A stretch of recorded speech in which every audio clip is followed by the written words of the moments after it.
Hello, everybody. It's Pickles, or you can call me Julia, and today we're going to be talking about the Goth House. The Goth House is quite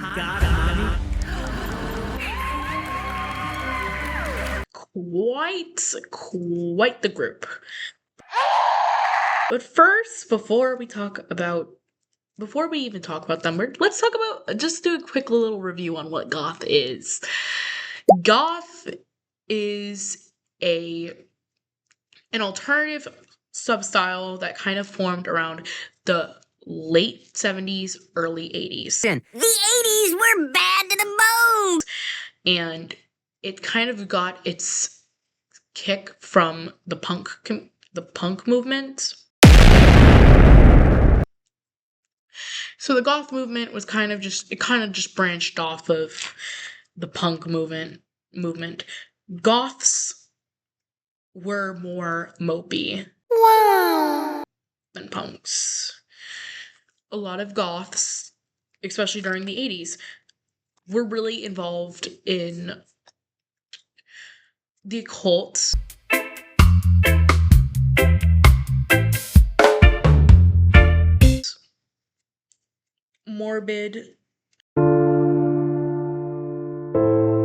Morbid oddities, sex, and all that stuff. Sex and basically almost all alternative subcultures go hand in hand. Sex work specifically, a lot of the stuff that sex workers wore, like fishnets, chokers, fake eyelashes, microbangs, all that stuff is found in the goth community. So this isn't a video of digging on sex workers. I personally believe as long as no one's being exploited, then go ahead. Make your money. As long as no minors are involved and no one's being exploited and everything is consensual, then make your money. Go on. So there's no hate towards sex workers. And this is not a video saying, oh my god, you can't be goth and be a sex worker, because you can. And a lot of people are. But there's a difference of goth women who have an OnlyFans and OnlyFan goth girls. And the difference is goth women who do OnlyFans. They usually kind of separate to get two of them. They usually separate their involvement in the culture with sex work. Yeah, they might have the aesthetics, the gothic looks in their videos, but they're usually involved in the cultures and are they're just into the goth fashion, goth community. They like the music, they like all that stuff. So yeah, but these OnlyFans goth girls, they kind of play into fetishy stereotypes, and they're like, I want to paint you. And it's honestly the most cringiest thing ever. And I'm like, is this really what we're represented as? Unapologetically yourself. Yeah. Get out of the cookie cutter. And all the things about the goth community, it's about being yourself. Yet these girls all look the same. And before you use the argument, well, most of these trad goths all look the same. I'm not saying that's a good thing either. Honestly, dress how you want, look how you want. I don't care. I really don't care. I just wanted to talk about how they all look. They all look the same, and it's so scary. Especially when they're like, break from the cookie cutters. Frick the system. Like, no. Frick the system until I say I'm a communist.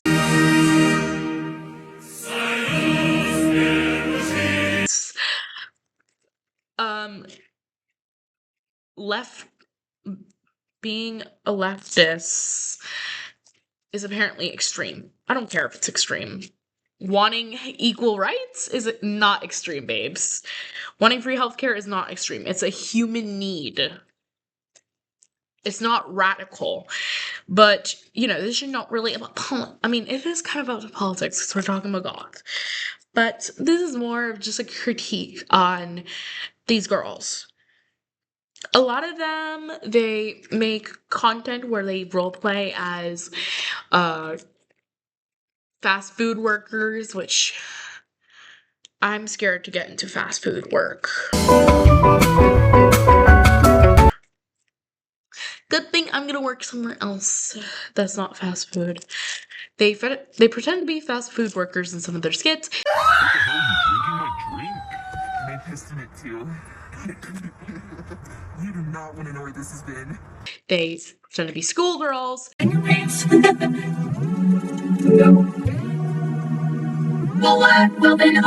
They pretend to be stalkers. They can pretend to be all that stuff. One of their skits, Queen Neffy, a lot of her skits are just her autistic baiting. I am like Shadow. It is my dark and twisted mind. Yeah, you kind of stink. That would be because you are smelling my alpha pheromones. You're probably really highly attracted to me. And just acting all dumb. I won Best Milker on the farm. I did. I'm sure you did. And just creeping out the cameraman or the boy that she's attracted to. Which, I know it's acting and all, but it's just enforcing really bad stereotypes that specifically goth women are very hypersexual, and that it's okay to sexually harass someone. And it's enforcing back to the fact that male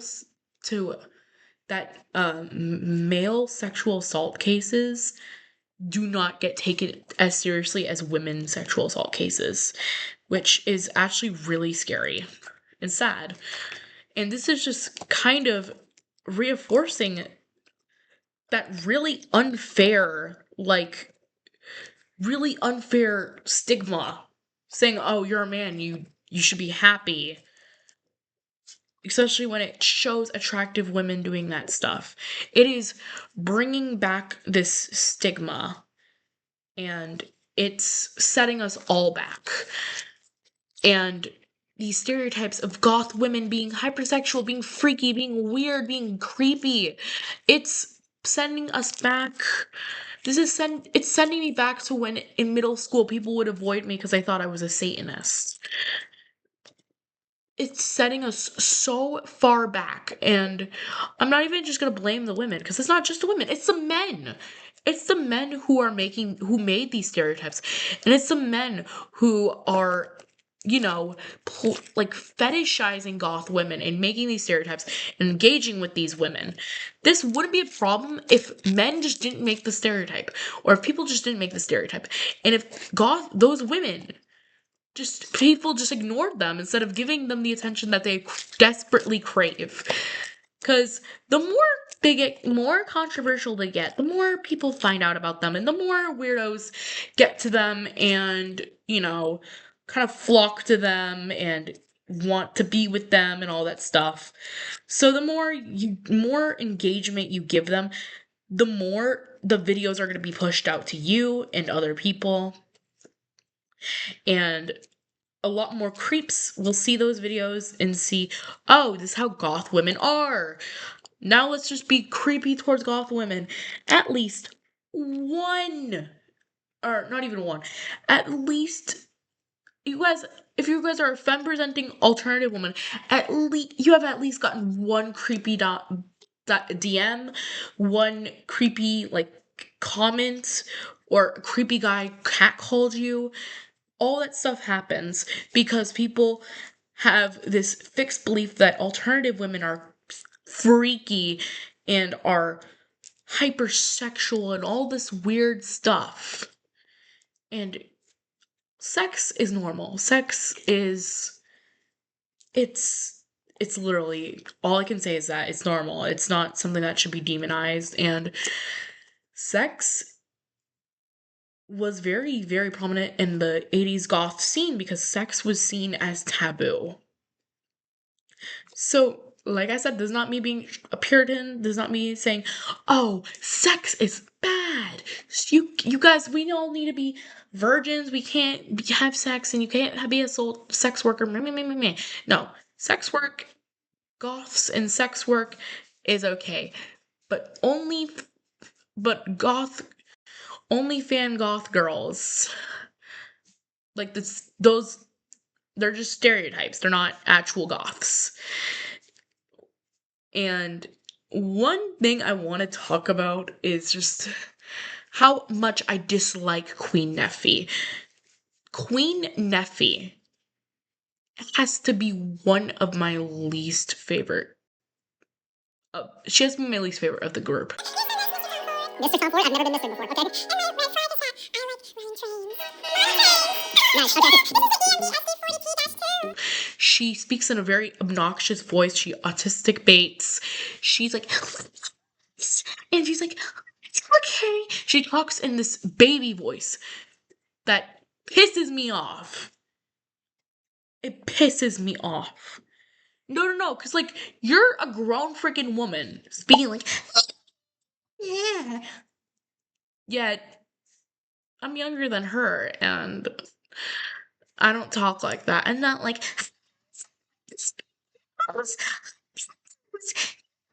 like, babes. And, like, it's not just her, it's all the girls who go, like,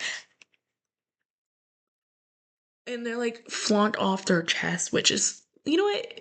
You do you, but, like, why the weird animated movement? Like, I'm proud of the girls, but I'm not doing all that. Like, show off what your mama gave you, but don't be cringy about it. Don't go like, because, like, it's so weird. And they, like, fetishizing fast food workers. It's so weird because guess what? A lot of fast food workers are teenagers. This is our first jobs. A lot of them are teenagers, so it's weird. And that goes back to, like, the schoolgirl role plays. Teenagers, by the way, kids, all of that stuff. It's weird. And, like, my least favorite thing about this group of girls is that during, like, the beginning of the video, they're like, we like Sisters of Mercy and House, and break the system, break from that cookie cutters, be unique, yet none of them are unique. All of them look the same. A unique look. There's goths on TikTok that I know have niches. They all have their little, like, things about themselves. And that kind of led to some drama with the "you're copying me" bull BS. But a lot of goths try to have their own niche, and even if they don't, they usually stick out from the crowd. It's just that they look the same. They literally just look like a normal girl with black hair, black clothes, eyeliner, and black lipstick. I'm scared that I kind of look like one of them right now, which I'm praying I don't, because I have all this jewelry on, and I have purple lipstick, and I have colorful blush, and my hair is kind of teased up, so hopefully I don't look like those girls. And Pink is such a the girl Pinky Chew, she is such a freaking hypocrite, posting like, "Oh, when I do minimalistic goth makeup, oh, I'm scared I'm gonna look like those girls." You are those girls. You are those girls. You are those girls. This is not some, "Oh, I'm scared of looking like those girls." You are the girls. That's you, babes. Mamas. That's you. You're the one who's acting like that. You're the one who's going around like, "I'm a freaky goth mommy." Like, no, you're not a freaky goth mommy. You're just a weirdo. And yeah, I can appreciate that she does art. She does crafts, DIYs. She's a cosplayer. I think that's really cool. It's just, you know, purposely using stereotypes against a community you're a part of is weird. Like, you know, if I just, like, I'm literally scared of eating hot Cheetos and being confrontational because I'm scared of people, like, kind of stereotyping me as a hot Cheeto Latina just because I'm Latina. Like, stereotypes are bad, point blank, period. Even positive stereotypes are still bad. They're all bad. So it's just so weird that all of them are just like just showing this goth Tommy mommy stereotype. Like, babes, let's not. And just all the movements and all that stuff, the autistic baiting, the fetishization of fast food workers needs to stop. So here's just the end. Have an amazing day. I love you guys so much. Buy my pickles.